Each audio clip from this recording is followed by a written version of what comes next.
Stispuh je pogosto slišal praviti, da je Lapor brez srca, vendar tega do zdaj ni nikoli verjel. Ne, saj tudi zdaj ni verjel, pa čeprav je videl prikazen skozi in skozi in jo gledal, ko je stala pred njim. In čeprav je čutil mrazeč dih mrliško mrzlih oči in videl celo vzorec zganjenega robca ovitega okoli glave in brade, kjer prej še opazil ni obveze, še zmeraj je bil nejeveren Tomaž in se bojeval s svojimi čutili. Oho, je rekel, jedko in ledeno kakor zmeraj. Kaj bi pa rad? Marsikaj. Laporjev glas, ni dvoma. Kdo pa si? Vprašaj, kdo sem bil. Kdo si torej bil? Je rekel Stispuh in povzdignil glas. Si pa natančen, za senco preveč. Mislil je reči preveč za senco, vendar se mu je zdelo, da je tako primernejše. V življenju sem bil tvoj družabnik, Jakob Lapor. Pa lahko sedeš? Je vprašal Stispuh in ga dvomeče pogledal. Lahko. Ja, potem pa sedi.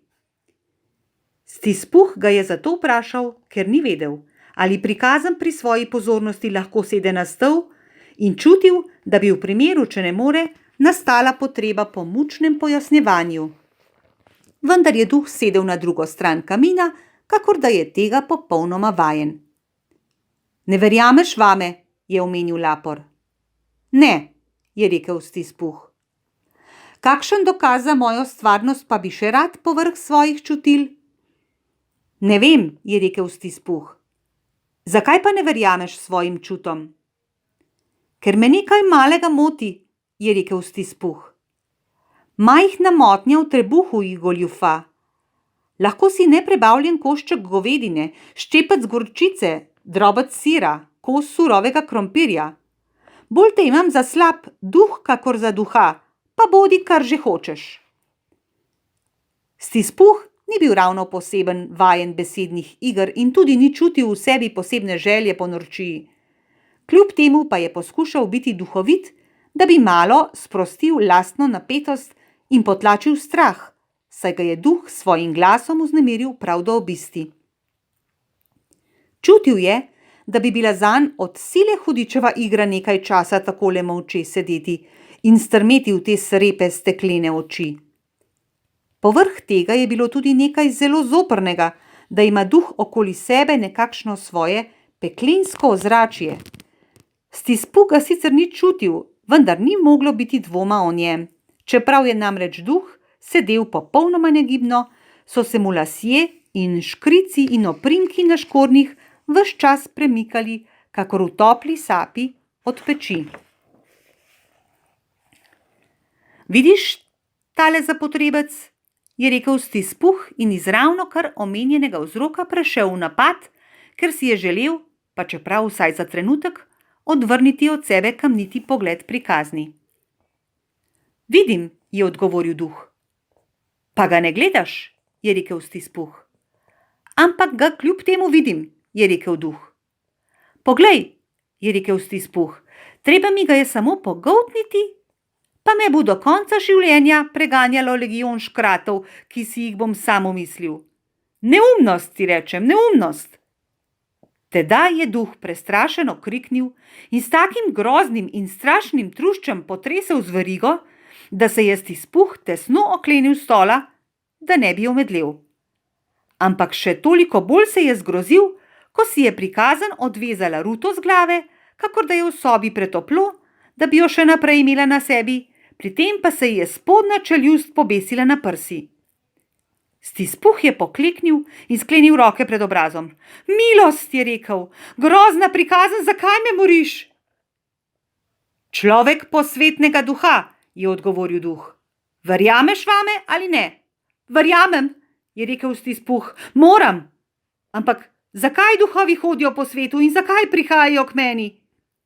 Vsak ima za nalogo, je odgovoril duh, da njegov duh hodi po svetu med soljudmi in da prehodi veliko sveta. In če tega ne opravi, dokler je živ, mora tako delati po smrti.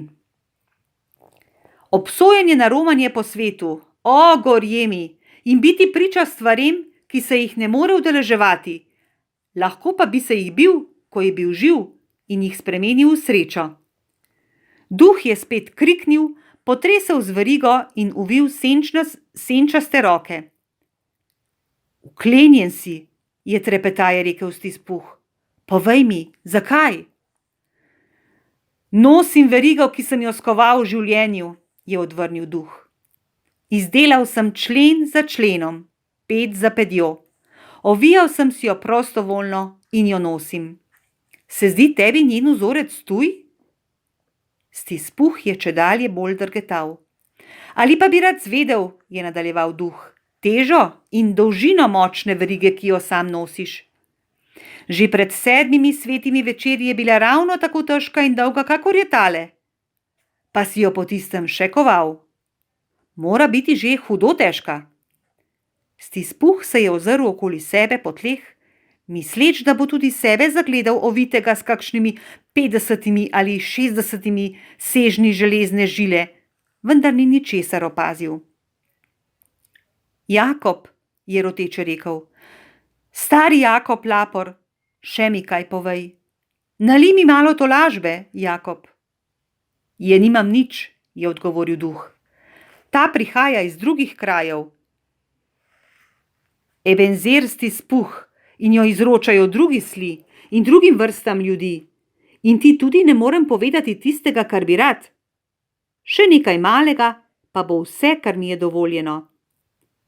Nimam miru, nimam obstanka, ne morem se nikjer ustaviti. Moja duša ni nikoli prestopila najine pisarne. Dobro me poslušaj. Moja duša v življenju ni nikoli odšla onkraj ozkih mej menjalnice v najinem brlogu. In naporna potovanja so še pred menoj. Stispuh je imel navado, da je vselej, kadar se je zamislil, vtaknil roke v žepe. Tudi zdaj je tako storil, ko je preudarjal, kar je povedal duh, vendar ni privzdignil pogleda in se ni pobral s kolen. Potem si moral biti v tem hudo počasen, Jakob, je pripomnil nekako poslovno, pa vendar ponižno in spoštljivo. Počasen, je ponovil duh. 7 let si že mrtev, je duhtal Stispuh. In ves čas takole hodiš? Ves čas, je rekel duh. Nobenega počitka, nobenega miru. Kar naprej me grize slaba vest. Pa hitro hodiš, je rekel Stispuh. Na perutih vetra, je odgovoril duh. V 7 letih si moral premeriti že neznanske širine sveta, je rekel Stispuh. Ko je duh to zaslišal, je spet kriknil in tako grozno zarožljal z verigo v grobni tihoti noči, da bi ga straž mojster lahko naznanil zaradi kaljenja nočnega miru.